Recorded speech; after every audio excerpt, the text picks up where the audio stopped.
की मातंग समाजाचा आणि बाबासाहेब आंबेडकरांचा काही संबंध नाही, तर त्यांना माझा सवाल आहे की डॉक्टर बाबासाहेब आंबेडकरांनी औरंगाबादला मिलिंद कॉलेज चालू केलं. त्या कॉलेजमध्ये काय फक्त महाराज शिकले का? बौद्धाबरोबर मातंग समाजाला सुद्धा तिथं शिकण्याची संधी मिळाली ना. डॉक्टर बाबासाहेब आंबेडकरांनी मुंबईला सिद्धार्थ कॉलेज चालू केलं. त्या कॉलेजमध्ये सुद्धा महाराबरोबर मांगाला सुद्धा शिक्षणाची संधी मिळाली. हे कुणी आमचा मांगाचा पुढारी का सांगत नाही? डॉक्टर बाबासाहेब आंबेडकरांनी जे आरक्षित मतदार संघ उभा केले, त्या मतदारसंघामध्ये काय फक्त महाराज शिकतात उभा टाकतात का?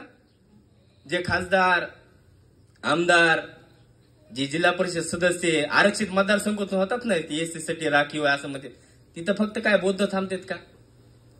तिथं मातंग समाजाला शेड्यूल कास्ट मधल्या 59 जातीला उभा टाकण्याची संधी आहे, निवडून येण्याची संधी आहे, प्रतिनिधित्व करण्याची संधी आहे. हे आमच्या मातंग समाजाला कोणी सांगत नाही.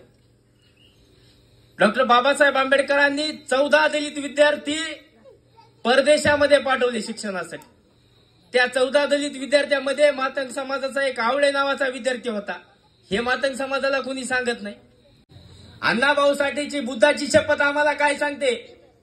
अण्णाभाऊ साठे यांनी जी फकीरा कादंबरी लिहिली, त्या फकीरा कादंबरीचं पहिलं पान उलटल्यानंतर, त्या पानावर काय लिहिलेलं आहे? तर ही फकीरा कादंबरी डॉक्टर बाबासाहेब आंबेडकरांच्या झुंजार लेखणीस अर्पण करत आहे.